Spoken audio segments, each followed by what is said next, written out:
Welcome back. इस video में हम लोग देखेंगे रेसिडेंशियल स्टेटस कैसे फाइंड आउट करते हैं। और ये क्वेश्चन पूछा गया था मार्च 2018 में। तो बोर्ड का क्वेश्चन है, बड़े ध्यान से देखना है। पहले हम लोग ने पहले वीडियो में इसका बेसिक इंट्रोडक्शन देख लिया था। इस वीडियो में देखेंगे मार्च 2018 में जो क्वेश्चन आया उसको कैसे सॉल्व करना है। तो सबसे पहले हम लोग देखेंगे condition for determining residential status. तो दो बेसिक कंडीशन होता है, दो एडिशनल होता है, राइट। तो ये बेसिक कंडीशन है, इसमें ज़्यादा कुछ है नहीं, ये आपको भी पता है। अब याद रखना है कि बेसिक कंडीशन में जो 60 डेज़ है कन्वर्ट हो जाता है 182 डेज़ में। एज ऑफ नाउ ये याद रखो कि Indian citizen, Indian origin, member of crew of Indian ship होगा तो वो 60 डेज़ नहीं होगा, 182 डेज़ हो जाएगा। ठीक है। Exception to condition 2BA। तो जैसे यहाँ पे बताया कि 60 days will be converted to 182 days in the following situation. इस सिचुएशन में 60 डेज़ कन्वर्ट हो जाता है 182 डेज़ में। 60 डेज़ नहीं लिखना है, 182 डेज़ लिखना है। पहला इंडियन सिटीजन है who live India during the previous year as a member of crew of Indian ship और for the purpose of employment outside India. India के बाहर जा रहा है, member of crew of Indian ship में। दूसरा, every citizen, Indian citizen और person of Indian origin, ये याद रखना है word origin, right, who engage outside India for employment or business or profession or vocation or comes on visit to India in any previous year। तो ये situation में क्या होगा कि वहाँ 60 डेज़ नहीं लिखना है, कितना लिखना है, 182 डेज़ लिखना है, 182 डेज़ लिखना है। ठीक है। तो अब हम लोग चलते हैं क्वेश्चन की तरफ। रेसिडेंशियल स्टेटस ये थोड़ा आपको बेसिक तरीके से बताया था, पहले भी वीडियो में हम लोग ने देखा है। एक होता है रेसिडेंट, दूसरा होता है नॉन रेसिडेंट। रेसिडेंट के अंदर दो पार्ट होता है, एक होता है ROR, दूसरा होता है RNOR। ROR होगा तो both A and B satisfy करना चाहिए, और RNOR है तो A करेगा तो A2 नहीं होगा, A1 नहीं करेगा तो A2 करेगा, और दोनों नहीं हुआ तो भी RNOR होगा। तो ये याद रखना है। तो बेसिक में से एक सेटिस्फाई किया तो रेजिडेंट, और बेसिक ही नहीं किया तो नॉन रेसिडेंट। तो अगर वो रेसिडेंट हुआ तो इसका मतलब अपना काम बढ़ जाएगा, अपने को देखना पड़ेगा ROR है कि RNOR है। ठीक है, तो ये याद रखना है। नेक्स्ट एग्जाम्पल यहाँ पे दिया है, मिस्टर मनीष जर्मन सिटीज़न है। अब याद रखो, जर्मन सिटीज़न आ गया तो इसका मतलब वो 60 डेज़ ही रहने वाला है, वो 182 डेज़ में कन्वर्ट नहीं होगा। Came to India for the first time, पहली बार इंडिया आ रहा है, कभी आ रहा है, 15 अक्टूबर। तो याद रखो 15 अक्टूबर से पहले किधर था वो, 15 अक्टूबर से पहले किधर था, जर्मन में था, जर्मनी में था, राइट। 15 अक्टूबर से इंडिया में काउंट होगा। He return to Germany after staying in India up to 25 July 2019। तो स्टेइंग इन इंडिया, इंडिया में रहने के बाद 25 जुलाई तक रहने के बाद वो फिर जर्मनी वापस चला गया। Determine his residential status for the assessment year 2021। ठीक है। तो सबसे पहले क्वेश्चन समझना बहुत ज़रूरी है। अब हम लोग इसको सॉल्व करते हैं। वर्किंग नोट यहाँ पे बना लेते हैं। देखो यहाँ पे मैंने बना लिया है, क्योंकि हमारा जो पहला बेसिक कंडीशन होता है वो प्रीवियस ईयर में देखना होता है, अप्रैल 2019 से लेके 31 मार्च 2020। तो हीज़ स्टे वॉज 116 डेज़। कैसे आया, क्योंकि 25 जुलाई तक वो इंडिया में था, उसके बाद गया ना, तो जुलाई तक ही काउंट होगा। तो अप्रैल मई जून जुलाई, ये 4 महीने में ही उसका काउंटिंग होगा। तो अप्रैल में पूरा 30 दिन, मई में 31, जून में 30, और 25 जुलाई में, क्योंकि 25 जुलाई को वो इंडिया के बाहर गया। तो टोटल कितना डेज़ हो गया, वो 116 डेज़ हो गया। क्लियर है।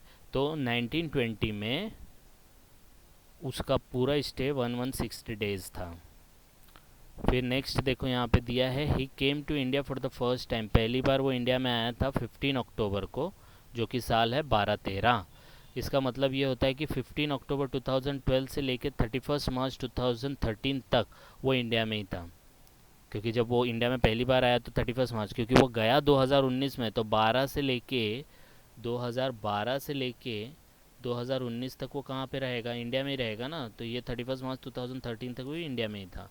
तो इन 2012-13 ही वॉज इन फॉर इतना डेज़। तो 12-13 में कितना डेज़ आ गया, ये निकाल के रख लेंगे क्योंकि यूज़ होगा। तो अभी आप 15 अक्टूबर है, तो 15 अक्टूबर से इंडिया में काउंटिंग स्टार्ट करेंगे। तो 15 अक्टूबर, तो अक्टूबर में 31 डेज़ होता है।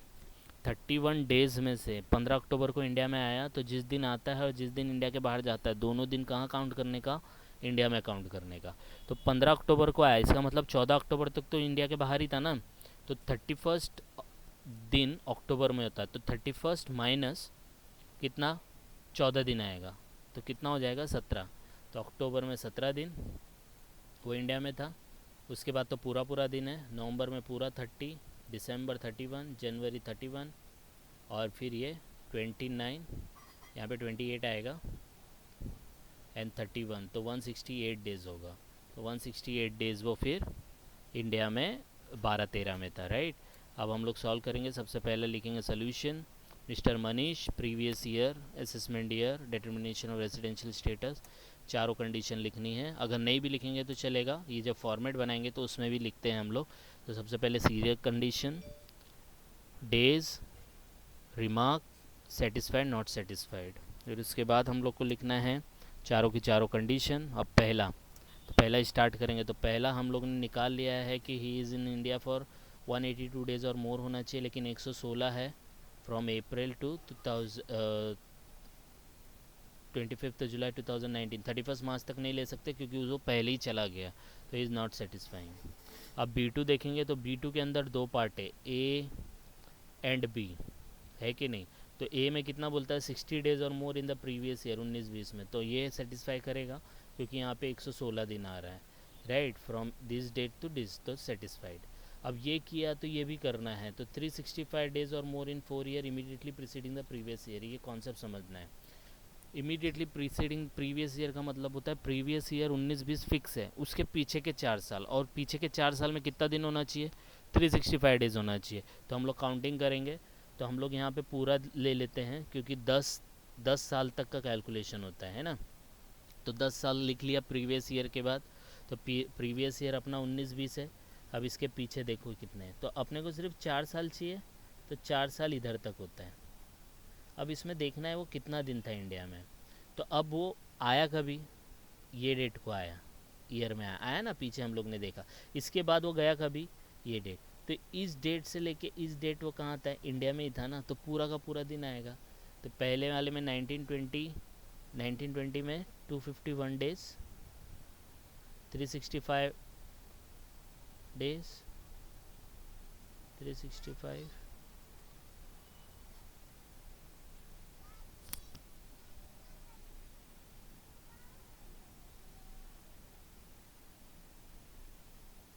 यहाँ पे 251 नहीं आएगा, यहाँ पे 116 डेज आएगा क्योंकि हम लोग ने प्रीवियस ईयर में निकाला है, राइट।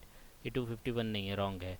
उसके बाद क्योंकि वो इस साल गया है, उसके पिछले साल तो पूरा ही था, तो 365, 365, 365, 366, 365, 365, और 12-13 में कितना, 169 डेज।